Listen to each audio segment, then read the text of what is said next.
A 6-year-old girl stands on a busy corner, caring for twin toddlers while trying to grill donated potatoes. When she dials her sick father, a millionaire CEO answers instead. What happens next will shatter everything Victoria Ashford thought she knew about family, love, and the walls she built around her heart. Can a wrong number become the rightest thing that ever happened? Please like this video and tell me in the comments, would you answer a call from a stranger's child? Your stories inspire me to keep sharing these emotional journeys. The October wind cut through Portland's downtown streets like a knife, but little Madison Harper barely noticed anymore. At 6 years old, she had learned that complaining about the cold didn't make it warmer, and crying didn't fill empty stomachs. She adjusted the thin blanket wrapped around her twin baby brothers Jake and Noah, who sat in a rusty shopping cart she'd found behind the grocery store 3 blocks away. Their matching blue eyes stared up at her with the kind of trust that made her chest hurt. "It's okay," she whispered to them, though her own stomach growled so loud she was sure people walking past could hear it. "Maddie's gonna get us food, I promise." She'd been standing on this corner since 7 that morning, and the sun was already climbing high in the sky. Her small hand clutched a cardboard sign she'd made from a cereal box. "Please help, hungry babies." The words were crooked because her teacher, Mrs. Patterson, hadn't taught them how to write hungry yet, so she'd copied it from a billboard she'd seen last week. Most people walked right past them. Some looked away so fast it was like Madison and her brothers were invisible. A few dropped coins into the plastic cup she'd placed on the sidewalk. But it wasn't enough. It was never enough. The coins clinked together with a sound that used to make her hopeful, but now just reminded her how far away they were from having a real meal. Around 11:30, something changed. A woman in a business suit stopped in front of Madison, her expression softer than most. She reached into her purse and pulled out not coins, but actual dollar bills. Then she reached in again and pulled out 2 potatoes and a small bag of carrots. "Here, sweetie," the woman said, her voice thick with emotion. "I wish I could do more, but I'm late for a meeting. Please, take care of those babies." Madison's eyes filled with tears as she clutched the vegetables like they were made of gold. "Thank you, ma'am, thank you so much." As the woman hurried away, Madison looked down at Jake and Noah. They were getting fussy, their little faces scrunching up in that way that meant they'd start crying soon. She needed to feed them now, not later. Her mind raced, remembering something she'd seen homeless people do near the park. They'd made little fires in metal cans to keep warm and cook food. She pushed the cart down 2 blocks until she found what she was looking for. An old abandoned grill leaning against a dumpster behind a closed restaurant. It was rusty and dirty, but Madison didn't care. She'd seen her daddy use one before, back when they lived in the apartment, before he got too sick to work, before everything fell apart. With strength that surprised even her, Madison dragged the grill back to their corner. She found some old newspapers in a recycling bin and some broken wooden pallets behind a store. Her daddy had taught her to be resourceful. "We're survivors, Maddie girl," he used to say before the illness took his energy away. "Harpers don't give up." It took her 20 minutes and 3 burnt fingers, but Madison got a small fire going. She carefully placed the potatoes on the grill, watching them start to cook. The smell made her mouth water so much she had to swallow hard. Jake and Noah had stopped fussing, mesmerized by the flickering flames. "See?" Madison told them, trying to sound brave and grown up. "Maddie takes care of you just like Daddy would if he could." Daddy. The thought of him made her chest tight. He was home right now, lying in their small, cold apartment, too weak to even get out of bed most days. The medicine he needed cost more money than they'd ever had, even before he got sick. Madison had tried calling 911 once, but when the paramedics came, Daddy had sent them away. "Can't afford the hospital," he'd said, his voice barely a whisper. "We'll be fine, Maddie, we'll figure it out." But they weren't fine. They were so far from fine that Madison sometimes forgot what fine felt like. As the potatoes cooked, Madison made a decision. She was going to call Daddy and tell him they had food today. She'd taken his old cell phone with her this morning, the one that barely worked anymore, the one that only had a few minutes left on it. She pulled it from her pocket. The screen cracked so bad she could barely see the numbers. Her small fingers pressed the familiar digits, the ones she'd memorized in case of emergencies. The phone rang once, twice, 3 times. Madison held her breath, hoping Daddy was awake enough to answer. Hello? The voice that answered was not her father's. It was a woman's voice, crisp and professional with an edge of impatience. Who is this? Madison's heart sank. Wrong number. She must have pressed a button wrong because of the cracked screen. She was about to hang up when the woman spoke again. Hello? Is someone there? I can hear breathing. I'm sorry, Madison stammered, her 6-year-old voice small and scared. I was trying to call my daddy. There was a pause on the other end. When the woman spoke again, her tone had changed completely. Sweetheart, where are you? Are you okay?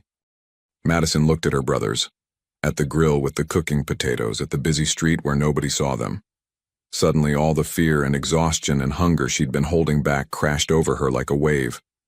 Mommy, we eat on the street, Madison said, the words tumbling out before she could stop them. She didn't know why she called this stranger Mommy. Maybe because she couldn't remember her real mother, who'd left when the twins were born. Maybe because she desperately wished someone, anyone, would take care of them the way mommies were supposed to. The silence on the other end stretched so long that Madison thought the call had dropped. Then the woman's voice came back, urgent and intense. Baby, listen to me very carefully. What street are you on? Can you see any signs? Madison looked around, squinting at the building behind her. Morrison Street? By the big bank? Morrison and what? What cross street, honey? I don't know. There's a coffee shop on the corner. The green one. Stay exactly where you are, the woman commanded, and Madison could hear rustling sounds like she was moving fast. Do not move, do not talk to anyone. I'm coming to get you right now. Do you understand me? But I don't know you, Madison said, even as hope fluttered in her chest like a trapped bird. You will, the woman said, and something in her voice made Madison believe her. You will. I'm 10 minutes away.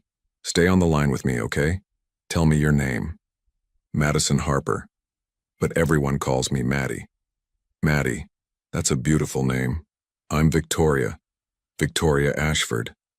And Maddie, I need you to be brave for just a little bit longer. Can you do that for me? Madison looked at Jake and Noah, at their tiny faces, at the way they depended on her for everything. She'd been brave her whole life. What was 10 more minutes? Yes, ma'am. I can be brave. Good girl, Victoria said, and Madison could hear a car engine roaring to life. Now tell me, Maddie, are those your brothers with you? Yes, ma'am. Jake and Noah. They're 2. They're twins. Victoria made a sound like a sob and a gasp mixed together. And where is your daddy, sweetheart? He's home. He's sick, real sick. That's why I had to bring Jake and Noah with me. He can't take care of them today. And how long have you been on the street, Maddie? Since morning. Since 7 o'clock. Another sound from Victoria. This one definitely a sob. You're 6 years old, taking care of 2 babies, on the street since 7 in the morning, and you managed to make fire and cook food? Yes, ma'am, the potatoes are almost ready. I have to flip them soon or they'll burn. Jesus Christ, Victoria whispered, and Madison could hear the raw emotion in her voice. Maddie, you are the bravest, strongest little girl I've ever heard of. Your daddy must be so proud of you. Madison felt tears slip down her cheeks. Nobody had said she was strong before. Nobody had said Daddy was proud. He tells me I'm his brave girl. But Ms. Victoria, he needs medicine, he needs help, I don't know what to do anymore. You don't have to know what to do anymore, sweetheart. I'm 5 minutes away now. I can see Morrison Street. Keep talking to me, tell me what your brothers look like. They have yellow hair like me and blue eyes, and Noah has a tiny birthmark on his left cheek shaped like a star. Jake doesn't have any marks. They wear matching clothes because Daddy says twins should match. Victoria's voice was thick with tears now. They sound perfect. And Maddie, when I get there, I'm going to take care of all 3 of you. You don't have to be brave alone anymore. Madison saw the potatoes were starting to burn. She carefully flipped them with a stick, the smoke making her eyes water. Ms. Victoria, are you really coming? People say they'll help sometimes, but they don't really mean it. I mean it, Maddie. I swear to God, I mean it.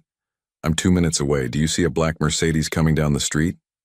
Madison looked up and saw a shiny black car weaving through traffic, moving way faster than the other cars. I see it. Is that you? That's me, baby. I see you too. I see a little blonde girl with 2 babies and a shopping cart and a grill. Oh my God, Maddie, I see you. The car screeched to a stop right in front of them, parking illegally with the hazard lights flashing. The driver's door flew open, and a woman stepped out. She was tall and beautiful, wearing an expensive turquoise business suit and high heels that looked like they cost more than everything Madison owned combined. Her blonde hair was perfectly styled, and she wore jewelry that sparkled in the sunlight.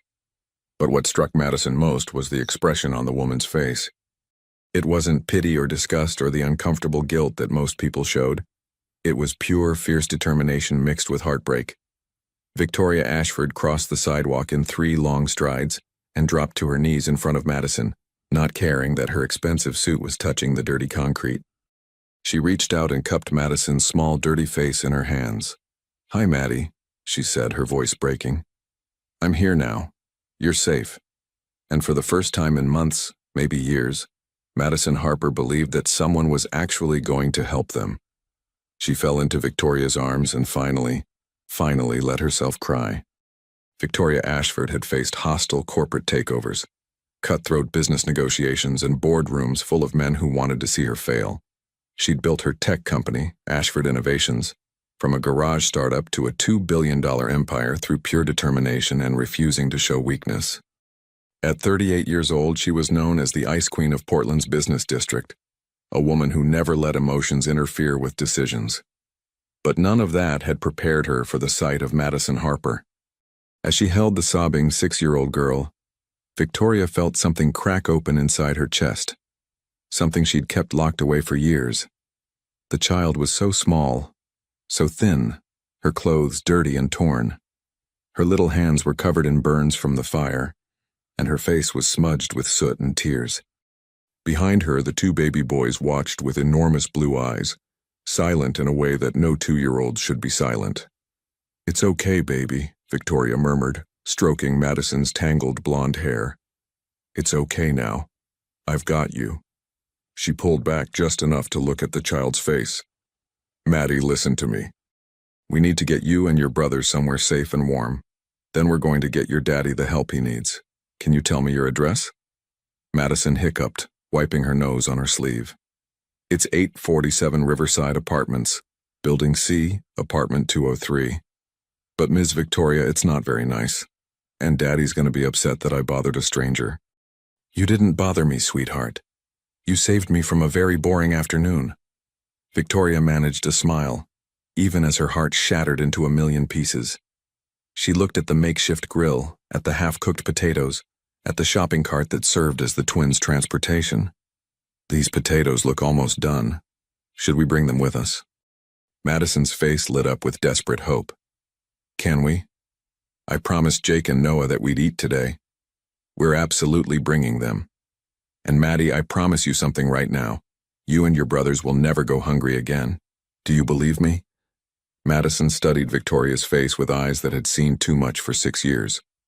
"I want to believe you. That's good enough for now." Victoria stood, pulling out her phone. She dialed her assistant's number with shaking fingers. "Richard, I need you to cancel everything on my schedule for the rest of the week." "Yes, everything, including the Henderson merger meeting. I don't care if they're flying in from Tokyo. Reschedule it. And Richard, I need you to call Dr. Samantha Chen. Tell her it's an emergency and I need her to make a house call to 847 Riverside Apartments, Building C, Apartment 203. Tell her to bring her full medical kit and be prepared for anything. Yes, I know she doesn't make house calls. Tell her I'll donate $5 million to her free clinic if she does this." "Good. Call me back when it's arranged." Madison's eyes widened. $5 million? That's a real amount of money? "It is, honey. And your daddy's health is worth a lot more than that." Victoria bent down and carefully lifted Noah out of the shopping cart. The little boy was surprisingly heavy, solid and warm in her arms. He smelled like baby shampoo and something sour that she realized was hunger. "Can you help me get Jake?" Madison nodded eagerly and reached for her other brother. Victoria noticed how practiced her movements were, how efficiently she maneuvered the toddler despite being so small herself. This child had been doing this for a long time. "Maddie, did you push this shopping cart all the way from your apartment this morning?" "Yes, ma'am, it's not that far, only like, I don't know how many blocks, a lot." Victoria did some quick mental math. Riverside Apartments was at least 15 blocks from here. This child had pushed a shopping cart containing 2 toddlers, 15 blocks at 6 years old before 7 in the morning. The thought made Victoria want to simultaneously scream and cry. "You're incredibly strong," Victoria said, her voice thick. "Come on, let's get everyone in the car. Have you ever been in a Mercedes before?" Madison shook her head, clutching Jake tightly. Victoria opened the back door and realized with a jolt that she had no car seats. Of course she didn't. She didn't have children. She'd never wanted children. She'd built her entire life around not having the messy complications of family. And yet here she was, about to drive 3 children across town without proper safety equipment, breaking probably a dozen laws, and not caring even a little bit. "Okay, new plan," Victoria said. "Maddie, you sit in the middle of the back seat. Hold Jake on your lap. I'm going to buckle Noah in next to you as tight as I can, and then I'm going to drive very, very carefully. Can you do that?" "Yes, ma'am." Victoria settled everyone in, her hands trembling slightly as she adjusted the seatbelt around Madison and Jake. Noah sat in the other seat, and Victoria used the belt to secure him as best she could, pulling it so tight that the little boy made a soft sound of protest. "I'm sorry, baby," she whispered to him. "Just for a little while." She grabbed the potatoes from the grill, wrapping them in some newspaper from her trunk, and placed them on the floor of the car. Then she folded up the grill and stuck it in her trunk, along with the pathetic cardboard sign. She'd keep that sign forever, she decided, as a reminder of the day everything changed. As Victoria pulled into traffic, she glanced in the rearview mirror. Madison was watching her with an expression of wary hope, one arm wrapped protectively around Jake. The little girl had probably been disappointed by adults before, probably many times. "Maddie, tell me about your daddy. What's his name?" "Thomas. Thomas Harper. He's 32 years old. He used to work at the shipyard fixing boats and stuff. But then he got sick about 8 months ago and he can't work anymore. The doctors say he has something called autoimmune disease. His body attacks itself. The medicine costs too much, so he just lies in bed most days. Autoimmune disease." Victoria's mind immediately went to the possibilities. Lupus, rheumatoid arthritis, multiple sclerosis. All treatable, all manageable with the right medication and care. All devastating without it. "And your mom, sweetheart, where is she?" Madison's voice got very small. "She left when Jake and Noah were born. Daddy said she couldn't handle having 3 kids. She just left one day and never came back. Daddy says she had her own problems, and we shouldn't be mad at her. But sometimes I am mad at her. Is that bad?" "No, baby. That's not bad at all. That's very normal." Victoria's hands tightened on the steering wheel. What kind of woman abandoned her children? What kind of person left a 6-year-old to care for twin babies and a sick father? Thomas had said Julia had her own problems. Whatever those were, they must have been severe to make her walk away from 3 children. The drive to Riverside Apartments took 12 minutes, and each minute felt like an hour. The building was exactly as depressing as Victoria had imagined. A rundown 4-story complex with cracked concrete stairs and graffiti on the walls. The parking lot was full of potholes, and half the windows had sheets or cardboard instead of curtains. "Building C is over there," Madison said, pointing to the worst-looking building of the complex. Victoria parked and helped everyone out of the car. As they walked toward the building, she noticed people watching them from windows and doorways. A woman in a Mercedes wearing a designer suit, carrying 2 toddlers while a small blonde girl led the way. They must have looked bizarre. The stairs to the 2nd floor were steep and smelled like mildew and something worse. Victoria held Noah tight, making sure Madison and Jake were right behind her. Apartment 203 had a number that was hanging by one screw, and the door was thin enough that Victoria could hear someone coughing inside.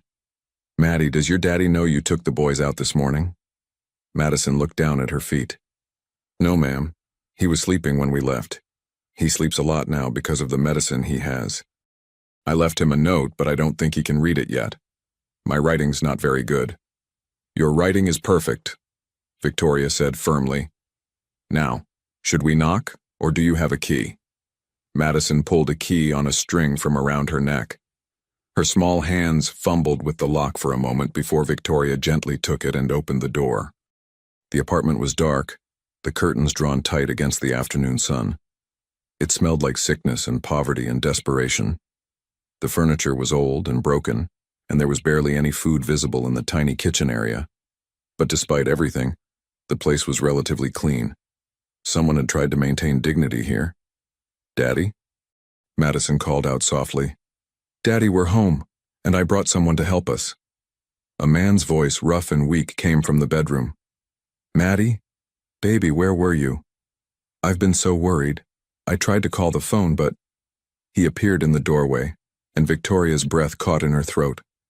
Thomas Harper was devastatingly handsome, even ravaged by illness.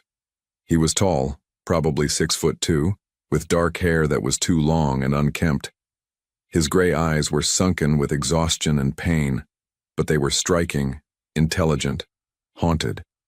He wore sweatpants and a t-shirt that hung loose on what had clearly once been a muscular frame. His face was pale, his hands shaking slightly as he gripped the doorframe for support. And when he saw Victoria standing in his living room, holding his son, his expression cycled through confusion, fear, and something that looked like shame. Who the hell are you? He demanded, his voice gaining strength from protective instinct. Maddie, get behind me now. Daddy, no. Madison ran to him, wrapping her arms around his legs. This is Ms. Victoria. She's nice. She answered when I called you by mistake, and she came to help us. Thomas looked down at his daughter, then at Victoria, then at the twins. His face crumpled as understanding dawned. You took them out begging again. Oh God, Maddie, I told you not to do that. I told you I'd figure something out. But Daddy, you couldn't get up this morning. And Jake and Noah were so hungry. Madison's voice rose with desperation. I had to do something. Thomas's legs seemed to give out and he slid down the door frame to sit on the floor, his head in his hands. I'm sorry, he said, and Victoria realized he was talking to her. I'm so sorry you had to see this. I'm not a bad father. I'm not. I can't. Victoria carefully set Noah down and crossed the room. She knelt in front of Thomas Harper, looking him straight in those devastated gray eyes. Mr. Harper, my name is Victoria Ashford. Your daughter accidentally called my phone this morning, and I'm very glad she did. I'm here to help, not to judge. But I need you to let me help. Can you do that? Thomas stared at her like she was speaking a foreign language. Help? Lady, I don't know who you are, but we don't need charity. We're fine. We're handling it. With all due respect, Mr. Harper, you're not handling it. Your 6-year-old daughter spent the morning on the street with your infant sons, cooking donated potatoes on a grill she found in a dumpster. That's not handling it. That's survival. And I'm offering you something better than survival. His jaw clenched, pride and desperation warring in his expression. I can't pay you back. I can't pay anyone back. I have $23 to my name, and that needs to last until God knows when, because I can't work and I can't get approved for disability and I can't. His voice cracked. I can't even feed my own children. Victoria reached out and took his shaking hand in hers. Then let someone help you feed them, please. I have a doctor coming here in about... She checked her watch. 15 minutes. She's going to examine you and figure out exactly what you need, and then we're going to make sure you get it. Why? Thomas demanded, tears streaming down his face now. Why would you do this? You don't know us. Why would you care? Victoria looked at Madison, who was watching them with eyes full of desperate hope. She looked at Jake and Noah, who were so quiet, so unnaturally still. She looked back at Thomas, at this broken man who was trying so hard to hold his family together with nothing but willpower and love. Because your daughter called me Mommy today, Victoria said softly. And something about that broke my heart and put it back together at the same time. Because I spent my whole life avoiding exactly this kind of complication, and today I realized that maybe complications are what I've been missing. Because for reasons I don't fully understand, I can't walk away from your family. I won't walk away. Thomas searched her face, looking for the lie, the catch, the inevitable disappointment. Victoria held his gaze, letting him see the truth. I'm scared, he finally whispered. I know, Victoria said. But Maddie was scared this morning too, and she found the courage to call for help. All I'm asking is that you find that same courage. There was a knock at the door, and Richard's voice called out, Victoria, Dr. Chen is here. Victoria squeezed Thomas's hand once before standing. That's the doctor. Will you let her examine you? Thomas looked at his children. All three of them were watching him with complete trust, complete faith that Daddy would make the right choice. After a long moment, he nodded. Okay, he said. Okay. Victoria opened the door to admit Dr. Samantha Chen, a petite Asian woman in her 50s carrying a substantial medical bag. Sam took one look at the scene, the thin, pale man on the floor, the three children, the depressing apartment, and her expression shifted into professional focus. Mr. Harper, I'm Dr. Chen. Let's get you on the couch and see what we're dealing with, shall we? As Sam began her examination, Victoria pulled Madison aside. Honey, are you hungry?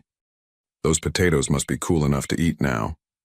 Madison nodded eagerly, and Victoria got the wrapped potatoes from where she'd set them down. She found some plates in the kitchen, mismatched, chipped, but clean, and divided the food between the three children. They ate like they were starving because they were. Victoria's phone buzzed. Richard had texted, The apartment is under surveillance. CPS was called anonymously yesterday. You need to know what you're stepping into. Victoria's blood ran cold. Child Protective Services. If they came and saw this situation, they'd take those children away. They'd separate the family. She looked at Thomas, who was answering Dr. Chen's questions in a weak but determined voice. She looked at Madison, carefully sharing her potato with her brothers, making sure they got more than she did. No, she would not let this family be torn apart. Whatever it took, whatever strings she had to pull, whatever laws she had to bend or break, she would not let these children lose their father. She pulled out her phone and texted Richard back, Get me the best family lawyer in Portland. I need them at this apartment within the hour. And Richard, this is now your only priority. Everything else can wait. Dr. Chen finished her examination and gestured for Victoria to join her in the hallway. Her expression was grave.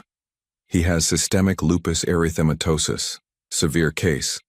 Without treatment, he's looking at organ failure within the next year, maybe sooner.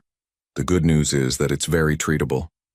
The bad news is that the medication is incredibly expensive, and he's going to need significant intervention to get back to any level of functionality.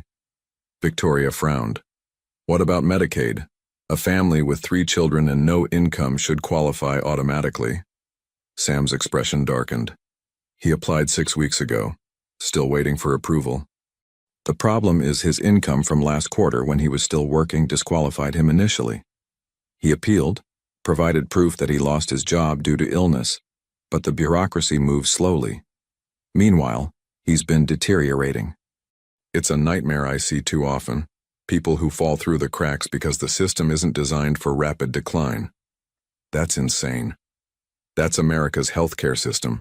But Victoria, we can bypass all of that if you're willing to cover the costs directly. We can get him into treatment today instead of waiting weeks or months for government approval. What do we do first? First, we get him admitted to a hospital. He needs IV steroids, he needs proper medication, he needs round-the-clock monitoring. Victoria, this man is in crisis. He should be in the ICU right now. Will he die if we don't get him to a hospital today? Sam hesitated. Not today. Maybe not this week, but soon. The question isn't if, it's when. Victoria nodded slowly, her mind racing through options and obstacles. If I get him admitted today, CPS will definitely take the children. There's already a case open. But if I can establish some kind of legal guardianship or foster situation first, maybe we can keep them together. Can he wait 6 hours? Victoria, what are you planning? I'm planning to save this family. Will he last 6 hours? Sam studied her for a long moment. Yes, but no longer. And Victoria, whatever you're about to do, make sure you're ready for it. Taking on someone else's family is not like acquiring a company. You can't just walk away when it gets too complicated. I don't want to walk away, Victoria said, and realized with a shock that she meant it. I want to dive in. She went back into the apartment where Thomas was lying on the couch, his eyes closed. Madison sat next to him, holding his hand, while the twins played quietly on the floor with some old plastic toys. Mr. Harper, I need to talk to you about something important. Thomas opened his eyes, looking exhausted. Let me guess. You're going to call social services and have them take my kids. I don't blame you. I know how this looks. Actually, I'm going to do the opposite. I'm going to offer you a deal. You let me help you. Really help you, including getting you proper medical care.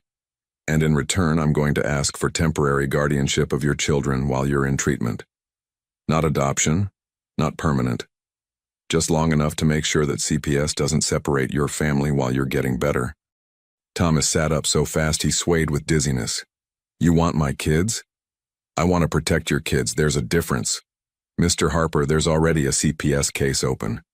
Someone called them yesterday. If they come here and see this situation, they'll take Madison, Jake, and Noah into the system. They'll put them in different foster homes because nobody takes 3 kids at once, especially not twins and an older sibling. Is that what you want? Of course that's not what I want. Thomas's voice broke. But you're a stranger.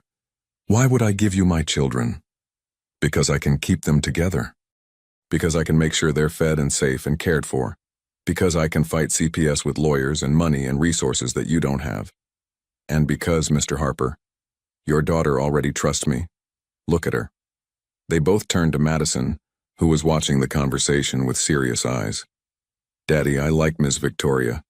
She came when I called. She didn't just walk away like other people. She came. Thomas looked at his daughter for a long moment, then at Victoria. And when I'm better, you'll give them back?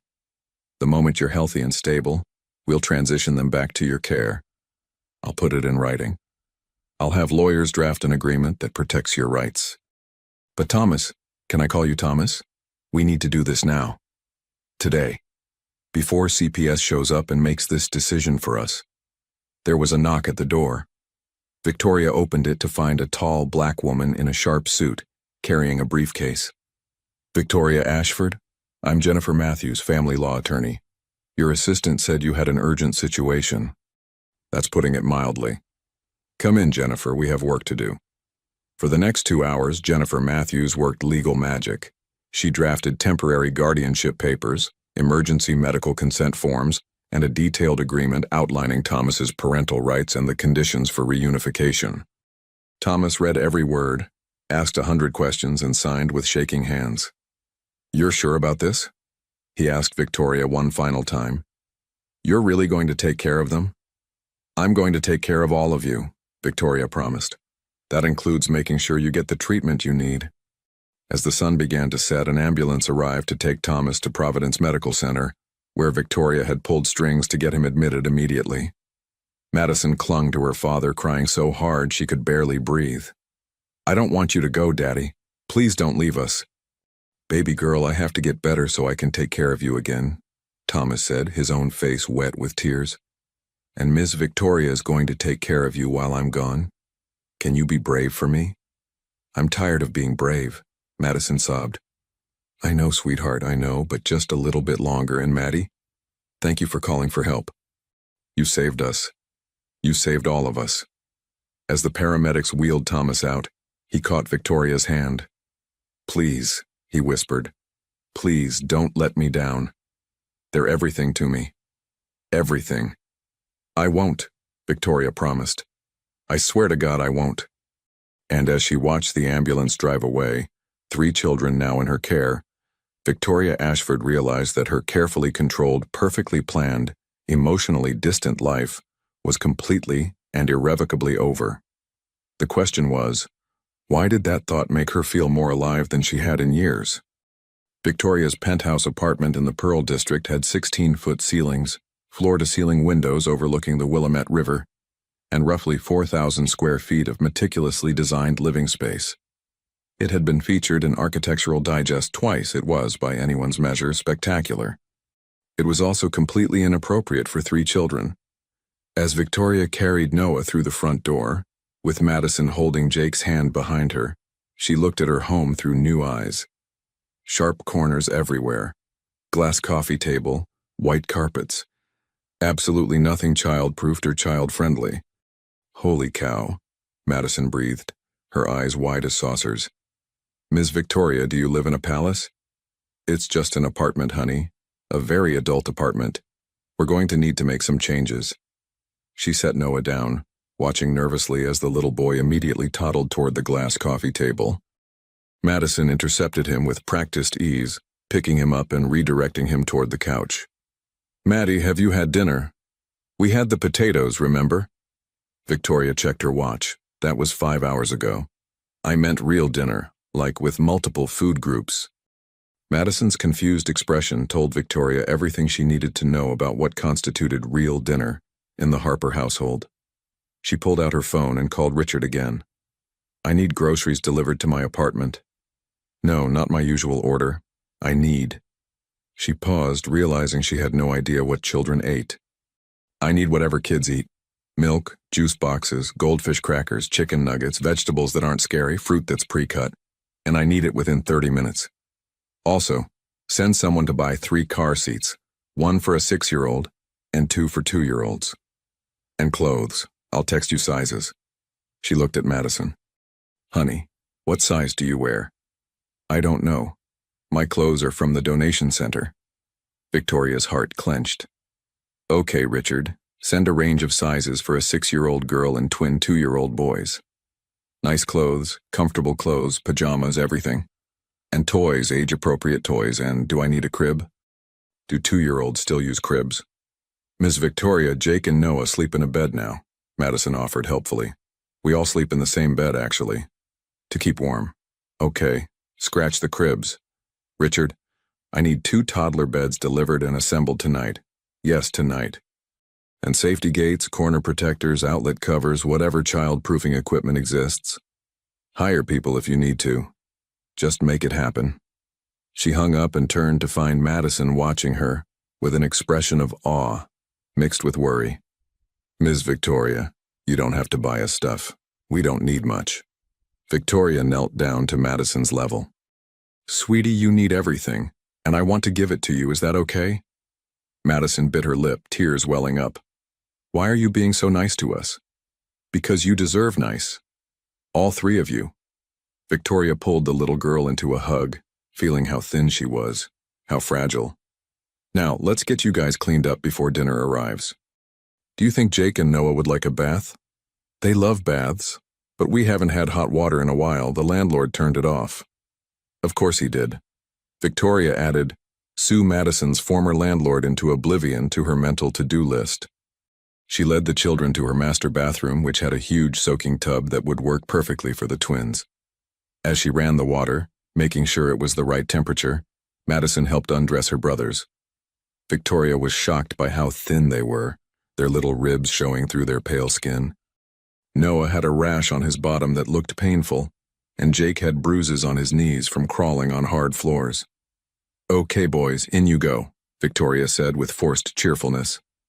She added bubble bath, expensive lavender bubble bath that was probably ridiculous for toddlers, but it was all she had, and watched as the twins splashed and laughed, the first real child sounds she'd heard from them all day. Madison stood watching, her hands clasped in front of her. Aren't you going to get in? Victoria asked. I can wait. I always bathe after them so the water's not wasted. Victoria's throat tightened.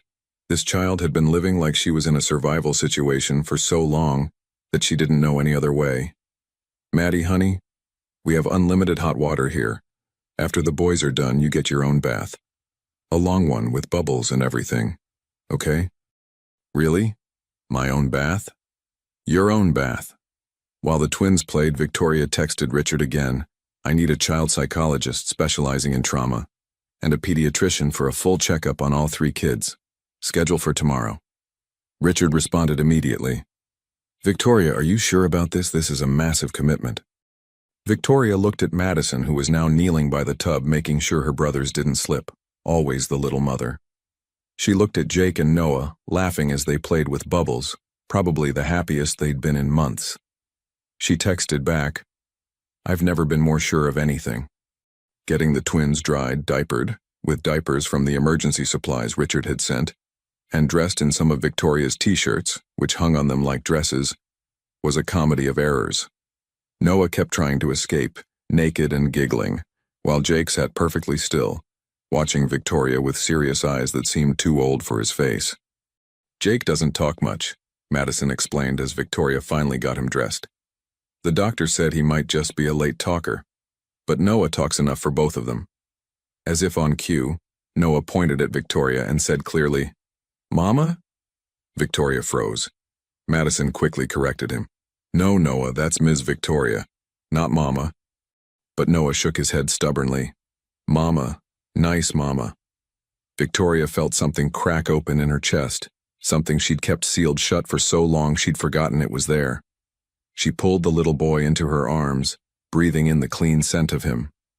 "Yes, baby. Nice Mama. For now." While Madison took her bath, Victoria set up the living room with the foam padding and safety equipment that Richard's team had delivered with impressive speed. The groceries had arrived too, and she was attempting to figure out how to cook chicken nuggets when her phone rang. It was Dr. Chen. "Victoria, I wanted to update you on Thomas. We've started him on IV steroids and immunosuppressants. He's stable, but he's going to need to stay for at least a week, possibly 2. The good news is that his organs aren't as damaged as I feared. With proper treatment, he should make a full recovery." "And how long until he's functional? Until he can take care of the kids?" "That's harder to say. The medication will help relatively quickly. We should see improvement within weeks. But true recovery, getting his strength back, being able to work again, that's months, Victoria. Probably 6 months minimum, possibly a year." Victoria sank onto the couch, Noah and Jake playing at her feet with the new toys that had been delivered. 6 months to a year. Could she do this for that long? Could she maintain 3 children, run her company, and somehow not completely mess everything up? "How is he emotionally?" Victoria asked. "Devastated, grateful, terrified." "He keeps asking about the kids. He wants to talk to them." "Can I bring them to visit tomorrow?" "Absolutely. I think it would help both him and them." After hanging up, Victoria found Madison emerging from the bathroom, wrapped in a towel that was far too big for her. Her wet hair hung in tangles down her back. "Maddie, do you have a hairbrush?" "It's in my backpack, but it's broken." Of course it was. Victoria found a wide-toothed comb in her own bathroom and spent the next 20 minutes gently working through the tangles in Madison's hair while the little girl sat perfectly still, almost like she was afraid to move. "Does your head hurt?" "No, ma'am, you're being real gentle. Daddy used to brush my hair, but he hasn't had the energy in a long time." "What about your mom? Did she brush your hair?" Madison was quiet for a moment. "I don't really remember her much. I was only 3 when she left. I remember she smelled like flowers sometimes, and she used to sing, but that's all." Victoria's hand stilled in Madison's hair. "Do you miss her?" "Sometimes, but mostly I miss having a mom, you know? Like I see other kids at school, and their moms pick them up and bring them snacks and help with homework, and I just wonder what that's like." "What school do you go to, Maddie?" "Riverview Elementary. But I haven't been in a while. Daddy couldn't take me, and I couldn't leave Jake and Noah alone." Victoria made a mental note. Re-enroll Madison in school, arrange transportation, get her caught up on any missed work. The list of things these children needed was overwhelming. Dinner was chaotic. The chicken nuggets were slightly burned. The fruit was probably too cold, and nobody knew how to get Jake to eat anything that wasn't yellow. But they sat together at Victoria's expensive dining table, and they ate, and the children smiled, and that felt like a victory. By 8 o'clock, all 3 children were clearly exhausted. The toddler beds had been set up in Victoria's guest room, though Victoria had no idea if that was the right sleeping arrangement. Madison helped get her brothers settled, tucking them in with a tenderness that broke Victoria's heart. "Maddie, where do you want to sleep? I have another guest room, or you could sleep in here with your brothers, or—" "Can I sleep with you?" Madison asked in a small voice. "I'm scared to sleep alone. I've never slept alone." "Of course you can, honey." They ended up in Victoria's California king bed, Madison in one of Victoria's silk pajama tops which hung on her like a tent. The little girl was asleep within minutes, exhausted from the emotional roller coaster of the day. Victoria lay awake, staring at the ceiling, listening to Madison's soft breathing. Her phone was full of messages from Richard, from board members, from business associates wondering where she'd disappeared to. She ignored all of them. Instead, she watched this small, brave child sleep and wondered what the hell she'd gotten herself into. Her phone buzzed. A text from an unknown number. "This is Thomas. Dr. Chen gave me your number. Are the kids okay?" Victoria texted back, "They're safe, fed, clean, and sleeping. Jake and Noah are in toddler beds in my guest room. Madison is asleep next to me. They're okay, Thomas, you can rest." There was a long pause before his response came. "I don't know how to thank you. I don't even know if thank you is enough. You saved my children's lives today." Victoria typed and deleted several responses before settling on, "You don't need to thank me. Just focus on getting better. They need their dad." Another pause, then, "Can I ask you something? Why did you really do this? Nobody is this kind to strangers." Victoria thought about how to answer. Finally, she typed, "Because Madison called me mommy, and I realized I'd spent my whole life running from the idea of family because I thought it would make me weak. But watching your daughter take care of her brothers, seeing how much love exists in your family even with nothing else, I realized that family isn't weakness. It's the strongest thing there is. And maybe I want to be part of something that strong." Thomas's response was simple. "You already are." Victoria set her phone down and looked at Madison again, at her peaceful face, at the way her small hand rested on the pillow next to Victoria's. Tomorrow would bring new challenges. CPS would eventually come calling. The company would need her attention. Thomas would need support through his recovery. The children would need stability and routine and 1,000 things Victoria didn't know how to provide.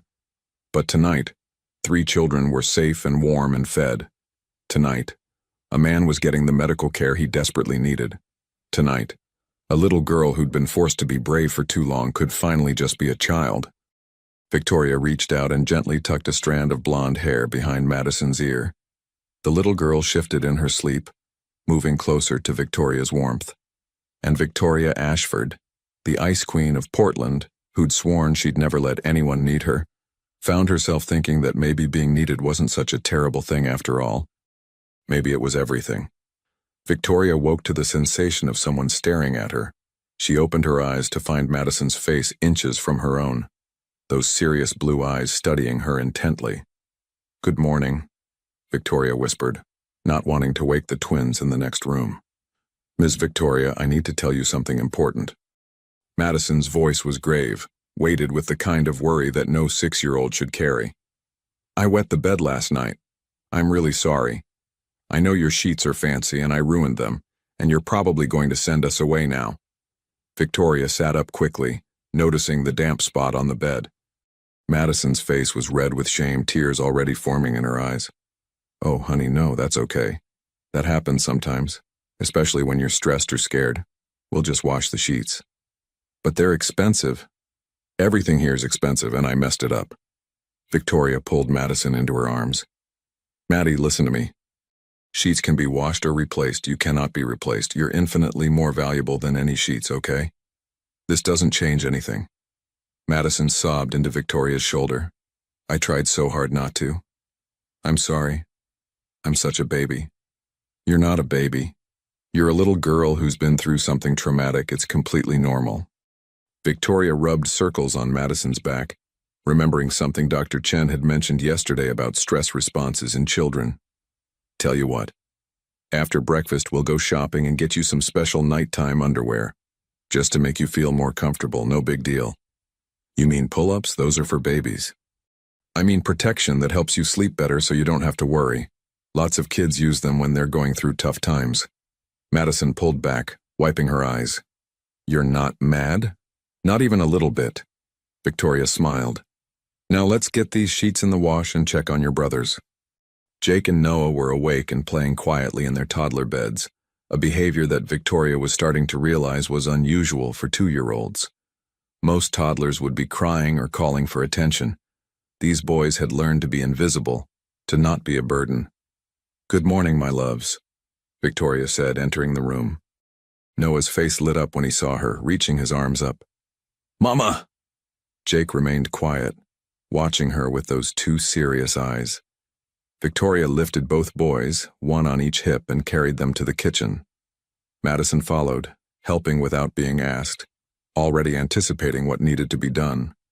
Breakfast was another adventure. Victoria attempted pancakes using a recipe she found on her phone, and while they were slightly burned and oddly shaped, the children ate them like they were the finest meal they'd ever had. Madison cut her brother's pancakes into tiny pieces, blew on them to cool them down, and made airplane noises to get Jake to eat. "Maddie, you're really good at taking care of them," Victoria observed. "I've been doing it for a long time. Since they were born, really. Mommy left when they were just a few days old, and Daddy was working double shifts to pay for the hospital bills, so I learned. You were only 3 years old. Almost 4, but yeah. Daddy taught me how to warm bottles and change diapers and stuff. He said I was his special helper." Madison's voice caught. "I miss when he could help too, before he got so sick." Victoria's phone rang. It was Dr. Chen. "Victoria, Thomas is asking for the children. Do you think you could bring them by this morning?" "Of course. We'll be there within the hour." Getting 3 children ready to leave the apartment was like orchestrating a military operation. Victoria had to dress them in their new clothes, which the twins kept trying to remove because the fabric felt strange compared to their old, worn things. Madison insisted on wearing her old shoes because the new ones felt too fancy. The drive to Providence Medical Center took 20 minutes. Madison sat in her new car seat, staring out the window at the city she knew but had never really seen from inside a nice car. "Ms. Victoria, can I ask you something?" "Of course, honey." "Why don't you have kids of your own? You're so nice and you have this big house and money and everything. Why didn't you have a family?" Victoria was quiet for a moment, considering how to explain adult choices to a 6-year-old. "I was always very focused on my work. I built a big company and it took all my time and energy. I guess I thought that having a family would distract me from my goals. I thought I had to choose between being successful and having people who needed me. But you're really good at taking care of us. You're better than a lot of moms I see at school." "Thank you, sweetie. That means a lot to me. Do you think maybe you could keep being good at it, even after Daddy gets better?" Victoria's hands tightened on the steering wheel. "What do you mean?" Madison's voice became very small. "I mean, could you maybe be like a backup mom? Like if Daddy gets sick again or if we need help, could we call you? Or would you just go back to your regular life and forget about us?" "Maddie, look at me." Victoria caught the little girl's eyes in the rearview mirror. "I am never going to forget about you. No matter what happens, no matter how things work out with your dad, you 3 are part of my life now. That doesn't just go away. Understand? Promise?" "I promise." They found Thomas in a private room on the 7th floor, looking significantly better than he had yesterday. The IV steroids had clearly started working. There was more color in his face, less shake in his hands. He was sitting up in bed when they walked in, and his face transformed when he saw his children. "Daddy!" Madison ran to him, climbing onto the bed carefully, mindful of the IV lines. Jake and Noah toddled after her, and suddenly Thomas was surrounded by his 3 children, all of them talking or babbling at once. Victoria stood back, giving them space, but Thomas caught her eye over Madison's head. "Thank you," he mouthed. She nodded, feeling like an intruder on this private moment. A nurse appeared at her elbow. "Are you Mrs. Harper?" "No, I'm a friend. Victoria Ashford." The nurse's eyes widened slightly. "The Victoria Ashford? From Ashford Innovations?" "Yes.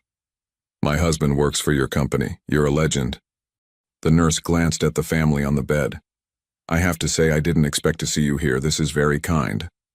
"It's not kindness," Victoria said softly. "It's necessity." After 20 minutes, Dr. Chen appeared, asking to speak with Victoria privately. They stepped into the hallway where Sam's expression was serious. "Thomas's physical recovery is progressing well, But Victoria, we need to talk about his mental state. He's showing signs of severe depression and anxiety. That's not unusual given his circumstances, but it's something we need to address. I want to start him on antidepressants, but he's refusing. Why? He says he can't afford to be foggy or out of it because he needs to be sharp for his kids. I've explained that modern antidepressants don't work that way, but he's not listening. I think he's afraid that if he admits to struggling mentally, someone will use it to take his children permanently. Victoria rubbed her temples. What do you need me to do? Talk to him. He trusts you, which is remarkable given that you met yesterday. Make him understand that taking care of his mental health isn't a weakness or a liability. It's necessary for his recovery.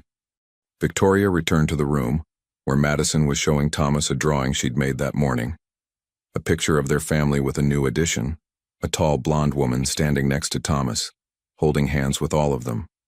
"That's beautiful, baby girl," Thomas said, his voice thick with emotion. "Who's that?" "That's Miss Victoria. She's part of our family now." Thomas looked up at Victoria, something complicated passing across his face. "Maddie, honey, can you take your brothers to see the fish tank down the hall? I saw it when they brought me in yesterday. It's really cool." "Okay, Daddy." Madison gathered her brothers efficiently, and Victoria noticed how the little girl never questioned or argued. She just did what was needed. Once they were alone, Thomas gestured to the chair beside his bed. "Sit, please." Victoria sat, suddenly nervous. "How are you feeling?" "Better, physically anyway." He was quiet for a moment, picking at the blanket on his lap. "Dr. Chen says I need psychiatric medication. Says I'm depressed." "Are you?" Thomas laughed bitterly.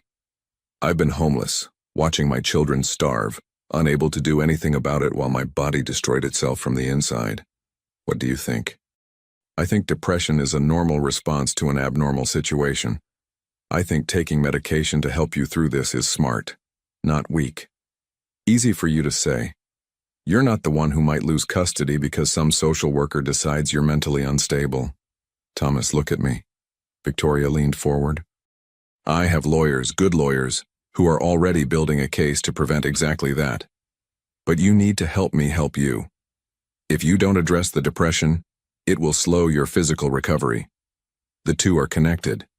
"How do you know so much about this?" Victoria hesitated, then decided honesty was best. "Because I was on antidepressants for 3 years after my mother died. Because I know what it's like to feel like you're drowning, and everyone expects you to just swim harder.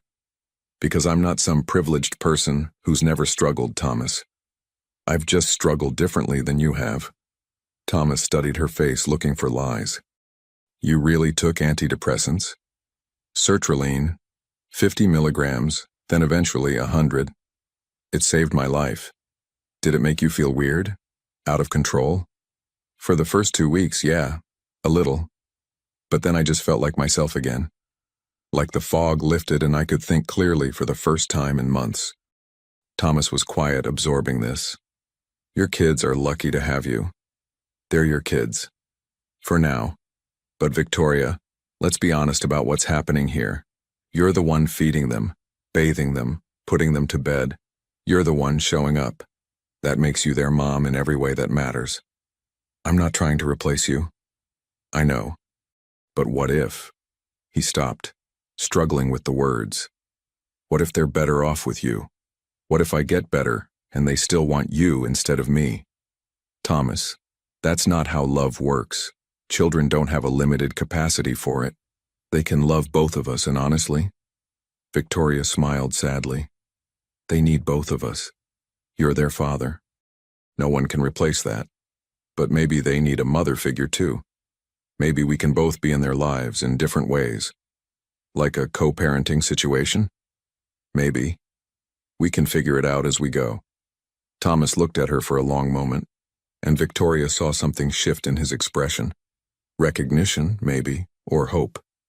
"You're not at all what I expected when Madison said a fancy lady answered the phone. What did you expect? Someone cold, someone who'd call the authorities and then forget we existed, someone who definitely wouldn't be sitting in a hospital room promising to help raise my kids. Then I guess we're both surprising each other." A comfortable silence fell between them. Thomas finally spoke again. "Okay, I'll take the medication, but Victoria, I need you to promise me something." "What?" "If I start acting strange, or if the medication makes me someone different, someone who can't be a good father, you'll tell me, and you'll keep the kids safe. Even from me if necessary." "Thomas, that's not going to happen. Promise me anyway." Victoria met his intense gray eyes. "I promise, but you need to promise me something too." "What?" "That you'll stop seeing yourself as a burden, that you'll let people help you without constantly apologizing for existing. Your children deserve a father who believes he's worthy of love and support." Thomas's eyes filled with tears. "I'm working on it. That's all I ask." Madison returned then with her brothers, and the conversation shifted to lighter topics. But as Victoria watched Thomas interact with his children, she saw glimpses of the man he must have been before illness and poverty broke him down. He was funny, making the twins giggle with silly voices. He was attentive, noticing immediately when Jake seemed overwhelmed by the hospital environment. He was loving, constantly touching his children like he needed to reassure himself they were real. And Victoria found herself thinking that Thomas Harper, even broken and struggling, was one of the strongest people she'd ever met. They stayed for 2 hours before the twins got too restless. As Victoria gathered the children to leave, Thomas called out to her. "Victoria?" She turned back. "Yes?" "Thank you. For everything, but especially for not judging me. We're all doing the best we can, Thomas. Your best just happened to include a 6-year-old cooking potatoes on a street corner. But you raised a child who's brave enough and smart enough to call for help when she needs it. That's not failure. That's success against impossible odds." As they left, Madison looked back at her father multiple times, waving until they turned the corner. In the elevator, she leaned against Victoria's leg. "He looks better." "He does. Do you think he'll really be okay?"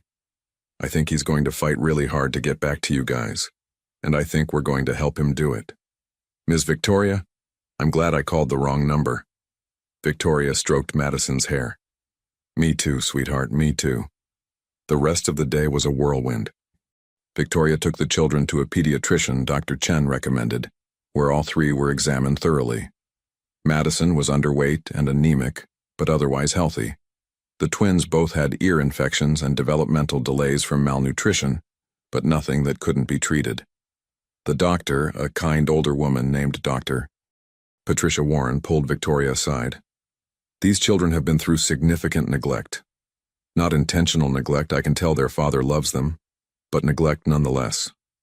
Madison in particular has been forced into a parentified role that's going to require therapy to undo. She's going to have anxiety, possibly PTSD symptoms.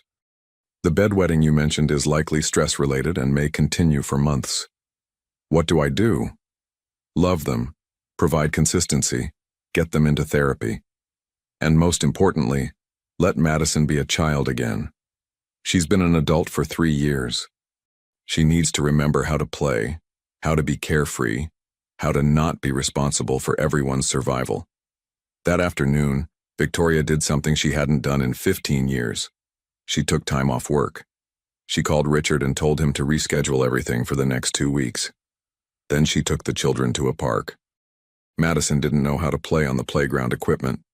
She stood watching other children on the swings and slides, clearly wanting to join but not knowing how. The twins stayed close to Victoria, not venturing far from her side. "Maddie, go play," Victoria encouraged. "But I need to watch Jake and Noah." "I'm watching them. You go play." "But what if they need something?" "Then I'll take care of it. Honey, when was the last time you played? Just for fun?" Madison thought about it. "I don't remember." Victoria's heart broke a little more. She walked Madison over to the swings. "Sit." "Miss Victoria, I don't know how." "You don't know how to swing?" Madison shook her head, embarrassed. Victoria positioned her on the swing and started pushing gently. Madison shrieked with surprise, then started laughing, a sound of pure joy that Victoria realized she'd never heard from the child before. "Higher!" Madison called, and Victoria pushed harder, watching as the little girl's face transformed. For those few minutes, Madison wasn't a parentified child carrying the weight of her family's survival. She was just a 6-year-old girl on a swing, laughing in the sunshine. Other parents at the park watched with interest, and Victoria could see the questions in their eyes. Who was this businesswoman in expensive clothes pushing a clearly poor child on a swing? She ignored them, focused entirely on Madison's laughter. When Madison finally wanted to stop, her face was flushed and happy. That was fun. Want to try the slide? For the next hour, Victoria taught Madison how to play. They went down the slide together, built sandcastles, played on the seesaw. The twins eventually ventured to the toddler area, and Victoria watched them carefully while still engaging with Madison. As the sun started to set, they sat on a bench, sharing ice cream that Victoria had bought from a vendor. Madison leaned against her side, content and tired in the way that only happy exhaustion can produce. "Ms. Victoria, can we come back here tomorrow? We can come here any day you want, honey. Even when Daddy gets out of the hospital?" Victoria paused, considering. "Do you want to keep seeing me after your dad comes home?" Madison looked up at her with serious eyes. "I want you to be part of our family forever, is that okay?" Victoria pulled the little girl close, feeling the full weight of what she'd taken on settling around her shoulders. It wasn't uncomfortable, though. It felt right. "That's more than okay, Maddie, that's perfect."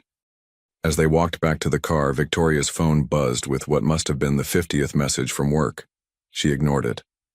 Right now, 3 children needed her more than any business deal or board meeting, and for the first time in her entire career-focused life, Victoria Ashford was completely okay with that. 2 weeks passed in a blur of new routines, small victories, and unexpected challenges. Thomas was released from the hospital after 10 days, not fully recovered but stable enough to continue treatment as an outpatient.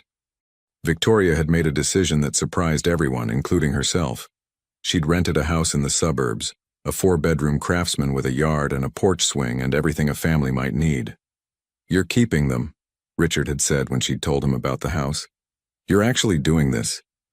"I'm helping them transition," Victoria had corrected. But they both knew it was more than that. The house was in a quiet neighborhood called Laurelhurst, with good schools and tree-lined streets. Victoria had furnished it carefully, making sure each child had their own space but that it felt warm and lived in, not sterile like her penthouse had been. Thomas moved into the downstairs master bedroom, still too weak to manage stairs easily. Madison got a room painted pale purple with stars on the ceiling. Jake and Noah shared a room with matching beds shaped like race cars, and Victoria had taken the 4th bedroom, telling herself it was temporary, just until Thomas was fully on his feet. But as she unpacked her clothes into the closet, she knew she was lying to herself. This wasn't temporary. This was her choosing, for the first time in her life, to build something that mattered more than money or success or power. On their first morning in the new house, Madison appeared at Victoria's bedroom door at 6:30, holding Jake's hand. "Ms. Victoria, Jake had a bad dream. Can he sleep with you?" Victoria, who hadn't been woken up before 7 in over a decade, found herself pulling back the covers and making space for a small boy who climbed in and immediately curled against her side, seeking comfort. Madison stood watching, clearly wanting to join but not wanting to ask. "You too, Maddie, come on." Madison's face lit up and she scrambled into the bed, situating herself on Victoria's other side. Within minutes, Noah appeared as well, having heard the commotion, and suddenly Victoria was surrounded by 3 children, all seeking her warmth and safety.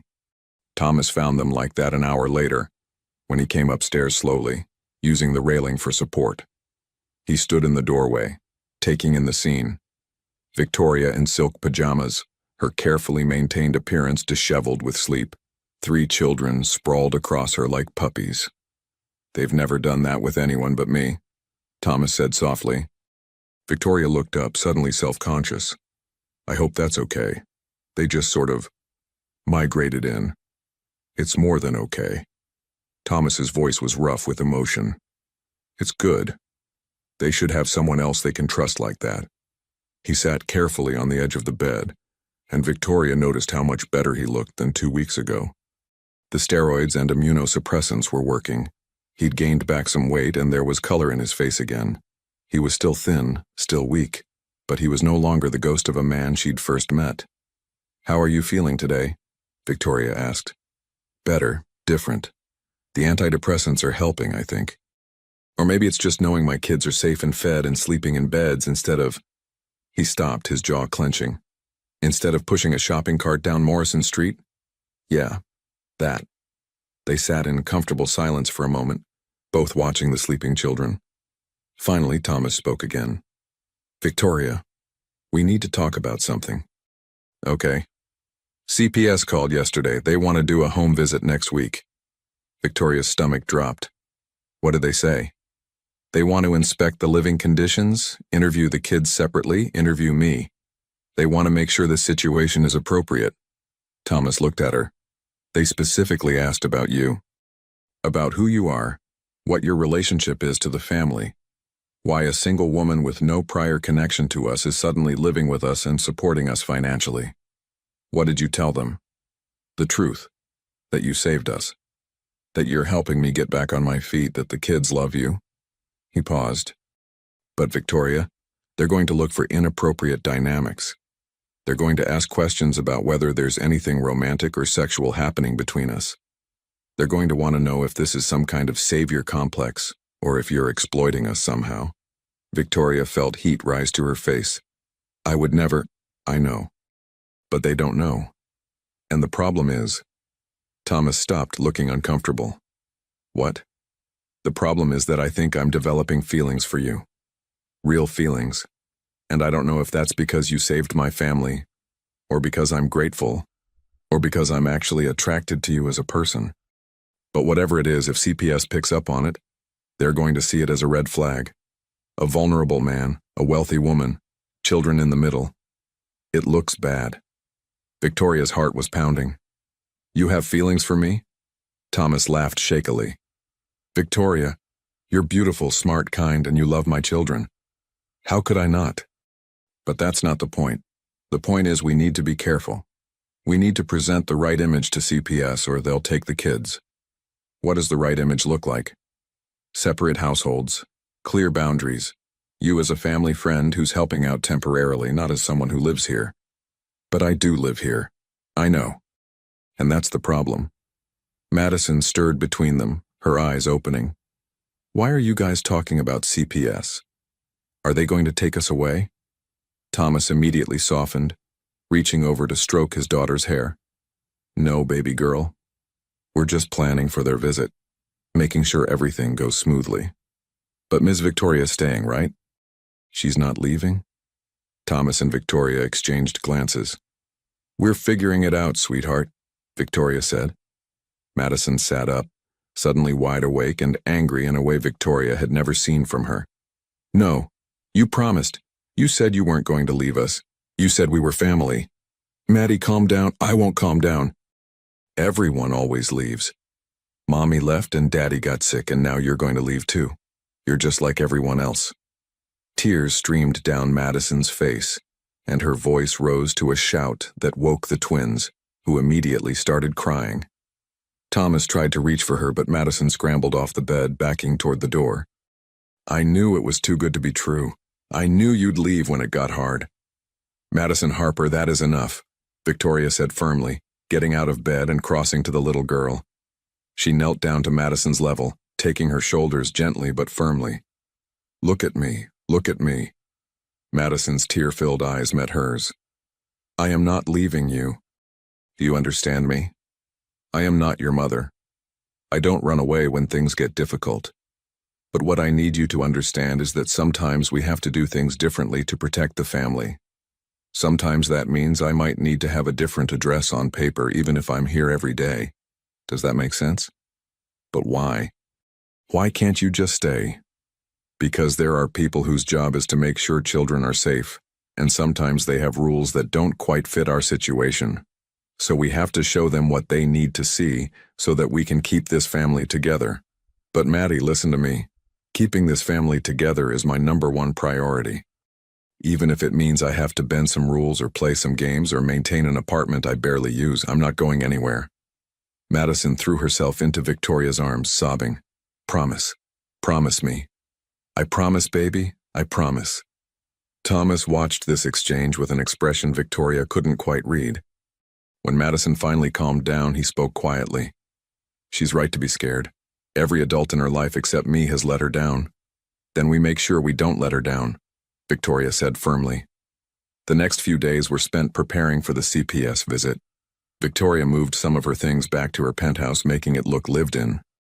She established clear documentation of the guardianship arrangement, complete with lawyers' paperwork showing this was a temporary situation with a clear exit strategy. Thomas practiced answers to questions they anticipated, trying to make their unconventional arrangement sound conventional. The caseworker who arrived was a tired-looking woman in her 40s named Angela Morrison. She had kind eyes but a no-nonsense demeanor that made it clear she'd seen everything and wasn't easily fooled. Mr. Harper, Ms. Ashford, thank you for meeting with me today. Angela sat at the kitchen table, opening a thick file. I have to say this is one of the more unusual cases I've encountered. A millionaire tech CEO taking in a homeless family after a wrong number phone call. It raises questions. I understand, Victoria said calmly. What questions can we answer for you? Let's start with the basics. Ms. Ashford, what is your relationship with Mr. Harper and his children? I am their legal temporary guardian while Mr. Harper receives medical treatment for his lupus. Our arrangement is documented with lawyers, has clear terms, and includes a plan for transitioning the children back to their father's full-time care once he's medically stable. And are you romantically involved with Mr. Harper? No. The word came out easily because it was technically true. There were feelings, yes, but no relationship. Not yet. Maybe not ever. Angela made notes, her expression neutral. Mr. Harper, how do you feel about this arrangement? Thomas spoke carefully. Grateful, relieved. My children are safe, fed, in school, receiving medical care. That's more than I could provide 2 weeks ago. Victoria has given us a chance to rebuild our lives. And when your health improves, what happens then? We've discussed that, Thomas said. The plan is for me to regain custody and for Victoria to transition to more of a supportive role, like a family friend or godparent figure. The children have bonded with her, and I think maintaining that relationship is in their best interest. Angela interviewed the children next separately as required. She spoke with Madison for 20 minutes, asking her about school, about her routines, about whether she felt safe. Madison, coached by Victoria, answered honestly, but carefully. Do you like living here? Angela asked. Yes, ma'am. I have my own room, and I go to school every day and I eat breakfast and lunch and dinner. Ms. Victoria taught me how to play on the swings. And your father? How is he doing? He's getting better. He can walk upstairs now without getting too tired, and he reads us stories at bedtime again. Do you ever feel scared here? No. I used to feel scared all the time when we didn't have enough food and Daddy was too sick to get up. But now I only feel scared that CPS might take us away from Ms. Victoria and Daddy. Angela's pen paused. Why would you be scared of that? Because this is the first time I remember feeling safe, and I don't want it to end. When Angela finished all her interviews and inspection of the house, she sat down with Thomas and Victoria one final time. Her expression was softer than when she'd arrived. I'm going to be honest with you both. This situation is unorthodox. By the book, I should have concerns about power dynamics, about the speed at which this arrangement developed, about the potential for exploitation. But, she paused. I've been doing this job for 18 years. I've seen real abuse, real neglect, real predatory behavior, and this is not that. Victoria felt relief wash over her. So the children can stay? The children can stay, but I'm going to require monthly check-ins for the next 6 months. And Ms. Ashford, I need you to understand something. What you're doing is admirable, but it's also complicated. These children have experienced trauma. They're going to have behavioral issues, emotional struggles, attachment problems. This isn't going to be easy. I didn't think it would be. Good, because the honeymoon period is going to end. Madison is going to test boundaries. The twins are going to have developmental challenges. Mr. Harper is going to struggle with feeling like less of a provider and a father. And you're going to have moments where you question whether you made the right choice. I need to know that when those moments come, you're not going to abandon this family. Victoria met Angela's eyes steadily. I'm not going anywhere. Angela nodded slowly, then turned to Thomas. Mr. Harper, I need you to hear this too. It's okay to accept help. It's okay to have someone co-parent with you. But you need to work on your own healing, mental and physical, so that eventually you can stand on your own again. Don't let gratitude turn into dependence. I understand. After Angela left, Thomas and Victoria sat in silence for a long moment. Finally, Thomas spoke. We passed. We did. For now. For now. Thomas turned to look at her, and Victoria saw something intense in his gray eyes. Victoria, can I ask you something? And I need you to be completely honest. Of course. Why are you really doing this? And don't say it's because Madison called you mommy or because you felt sorry for us. What's the real reason? Victoria thought about how to answer, about all the easy lies she could tell. But Thomas deserved the truth. Because I spent 38 years building a perfect life that left me completely empty. I had money, success, respect, and I was miserable. I didn't have anyone who needed me, anyone who loved me for who I was, rather than what I could provide professionally. And then Madison called me, and for the first time in my entire adult life I felt necessary, not because of my business skills or my money, but because I showed up, because I cared. And that feeling of being genuinely necessary to someone's happiness? I'm addicted to it now. I can't go back to my empty penthouse and my empty life. Not when I could have this instead. Thomas stared at her, and Victoria saw understanding dawn in his expression. You're not saving us, we're saving you. Maybe we're saving each other. He reached out and took her hand, his fingers warm and slightly shaky. Victoria Ashford, you are the most unexpected person who's ever come into my life. Is that a good thing? It's the best thing. They sat like that, hands clasped, until Madison appeared with the twins. Are we celebrating? Did we win? Thomas laughed, pulling his daughter onto his lap. Yeah, baby girl, we won. Does that mean Miss Victoria stays? Victoria squeezed Thomas's hand once before releasing it. I stay. Madison cheered, and the twins clapped even though they didn't understand why. And Thomas smiled in a way that made Victoria's heart skip. And Victoria thought not for the first time that answering a wrong number phone call was the best mistake she'd ever made. 3 months later, the house in Laurelhurst felt like a real home. There were finger paintings on the refrigerator, toys scattered across the living room floor, and a perpetual pile of laundry that Victoria had learned to accept as part of life with children. Thomas had continued to improve, now able to walk without assistance to help with the kids and even to start looking for part-time work. But success brought new complications. Victoria sat at the kitchen table on a Saturday morning, reading an article on her tablet while Madison did homework beside her. The headline made her blood run cold. Tech CEO's secret family. Victoria Ashford's unconventional living arrangement raises questions. The article detailed everything. How she'd taken in a homeless family, how she'd moved into a house with them, how she was essentially playing house with a man and his children. It questioned her judgment, her motivations, and her fitness to lead a company. The board of Ashford Innovations had apparently called an emergency meeting. Thomas appeared in the doorway, his face pale. You've seen it. I've seen it. Victoria's hands were shaking, fury and fear warring inside her. Victoria, this is my fault. If I hadn't... Don't. Her voice was sharp, then softened when she saw Madison watching with worried eyes. This isn't your fault. This is someone trying to use my personal life to undermine my professional credibility.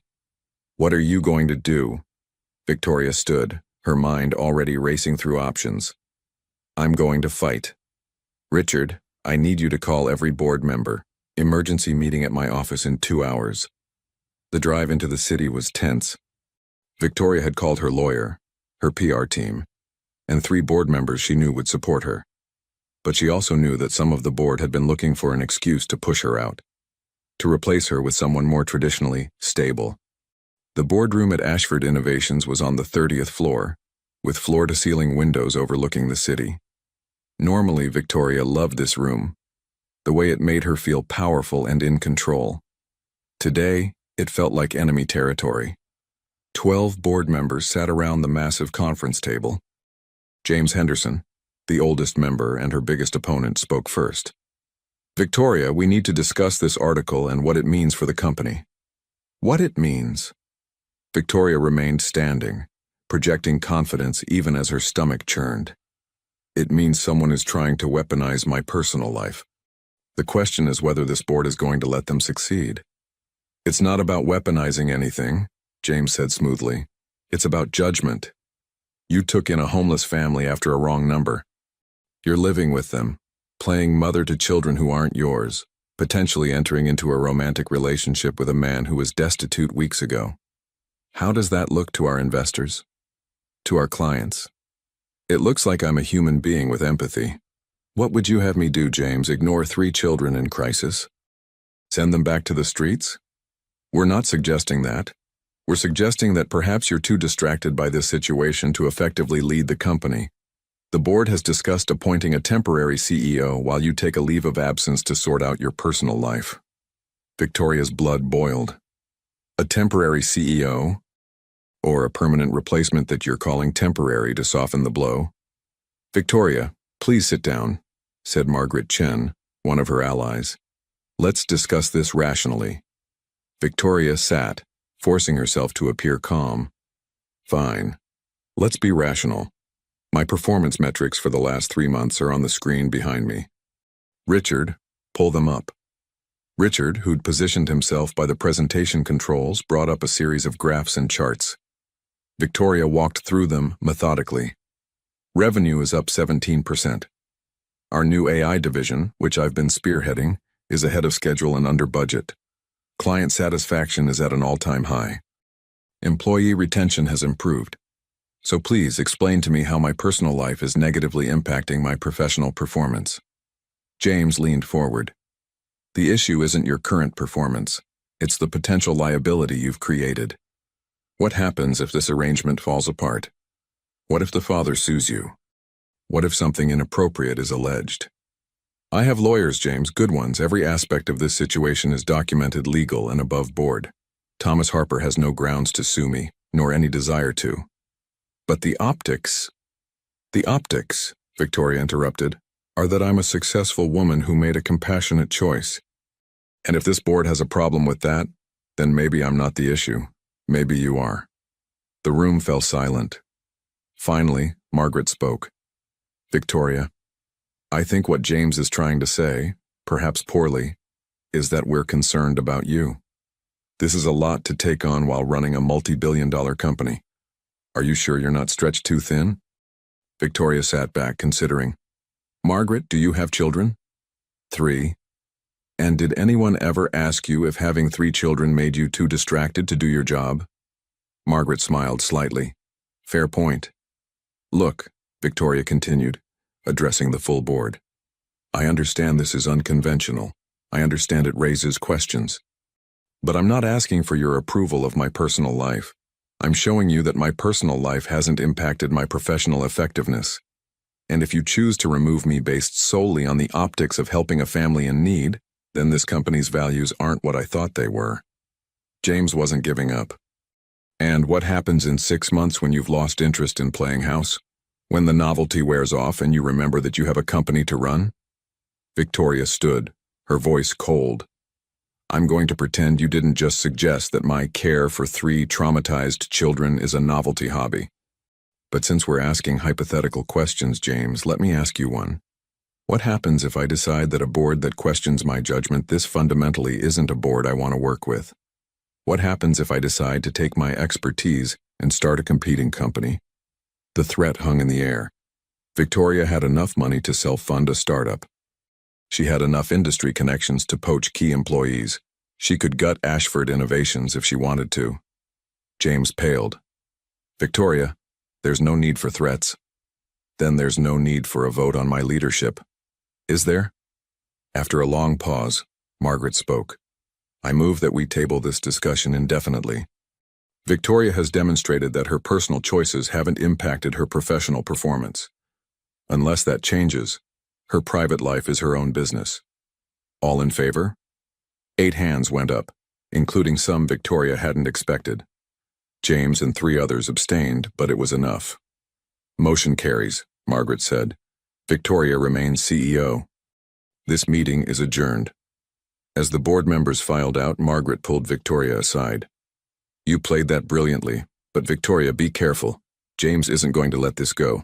He's been looking for a reason to push you out for years. Don't give him ammunition. I won't, thank you, Margaret. One more thing, that family you've taken in. I did some research on Thomas Harper. He's not who he appears to be. Victoria's blood ran cold. What do you mean? I mean, he worked at the shipyard, yes, but before that he was a naval officer. Graduated top of his class from the Naval Academy. Was on track for a command position. Then he suddenly resigned 8 years ago, right before Madison was born. There's no record of why. How do you know this? I have contacts. And Victoria, someone who walks away from a promising military career, doesn't do it without a good reason. You might want to ask him what that reason was. After Margaret left, Victoria sat alone in the boardroom, her mind racing. A naval officer? The Naval Academy? That was a level of education and achievement that completely contradicted the story she thought she knew. She drove back to Laurelhurst in a daze, arriving home to find Thomas in the kitchen making dinner. Madison was setting the table and the twins were playing in the living room. It looked like a normal family scene, comfortable and domestic. How did it go? Thomas asked, looking up from the pasta he was stirring. I kept my job. Barely. I'm sorry. This is because of me. No, it's because of people who think they can use my personal life against me professionally. Victoria sat at the kitchen island, watching him cook. Thomas, can I ask you something? Of course. Why didn't you tell me you were a Naval Academy graduate? Thomas's hand stilled on the spoon. After a long moment, he turned to face her. How did you find out? I have my sources. Why didn't you tell me? He was quiet, clearly weighing what to say. Madison, sensing the tension, took the twins into the other room. Once they were alone, Thomas spoke. Because I was ashamed. Because I had this bright future ahead of me and I threw it all away. Why? Thomas sat across from her, his gray eyes haunted. I was engaged when I was at the academy, to a woman named Julia, Madison's mother. She got pregnant during my senior year, and I did the honorable thing. I married her. Madison was born just after my graduation. I thought military life would work for us, but Julia hated it from day one. Hated the moving, the deployments, the uncertainty. I served for 5 years trying to make it work. But when Madison was 5, Julia had a severe breakdown. She threatened to hurt herself, to hurt Madison. I tried to get her help, but she refused treatment. So I made a choice. You left the Navy. I resigned my commission 2 months before I would have received my first command. Madison was 5 years old. I thought if I could give Julia civilian life, stability, a normal existence, she'd get better. His voice broke. But she didn't get better. She got worse. And when I got sick, when we lost everything and were living in near poverty, she snapped. She said she couldn't do it anymore. She walked out when the twins were 5 days old and never came back. Thomas, why didn't you tell me this before? Because it makes me look like a failure. A man who had everything and lost it all. A man who couldn't save his wife, couldn't support his children, couldn't even stay healthy enough to work. Tears streamed down his face. And I was terrified that if you knew the truth, that I came from promise and potential and threw it all away, you'd realize I wasn't worth saving. Victoria stood and crossed to him, taking his face in her hands. Thomas Harper, you are not a failure. You sacrificed your career for your family. You fought an autoimmune disease while keeping 3 children alive against impossible odds. You raised a daughter so strong and capable that she literally saved your family by making 1 phone call. You are one of the strongest people I've ever met. But I lost everything. And now you're building it back. That's not failure, that's courage. Thomas pulled her close, his arms wrapping around her waist, his face pressed against her stomach as he sobbed. Victoria held him, stroking his hair, letting him release years of held-in pain and shame. When he finally pulled back, his eyes were red but clearer than she'd seen them. Victoria, I need to tell you something else. something I've been afraid to say. What? I'm falling in love with you. Not because you saved us. Not because I'm grateful. But because of who you are. You're fierce and strong and you don't give up on people. You taught Madison how to play. You sit up with the twins when they have nightmares. You fight entire boardrooms to protect us. And I know it's complicated. And I know the timing is terrible, but I can't keep pretending I don't feel it. Victoria's heart hammered in her chest. Thomas, you don't have to say anything back, I just needed you to know. Because hiding it, pretending it doesn't exist, that was making everything harder.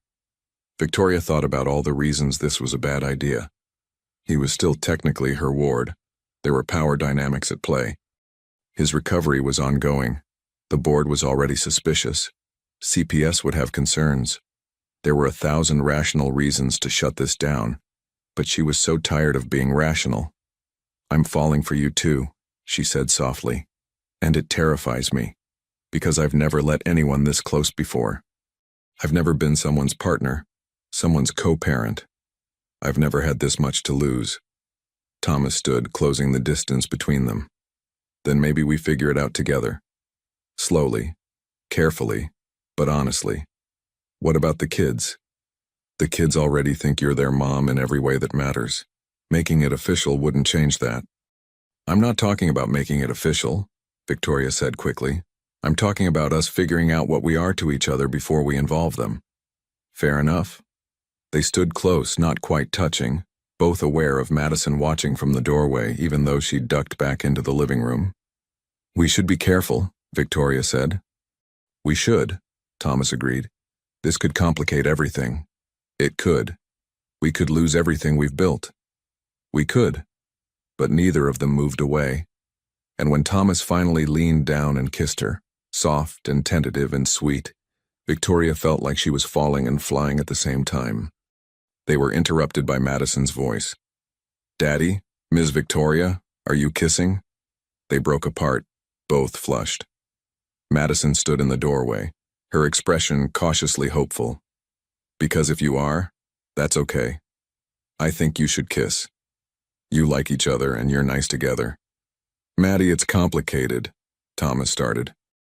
No, it's not, Madison said with the certainty of a 6-year-old who'd figured out the answer to a problem.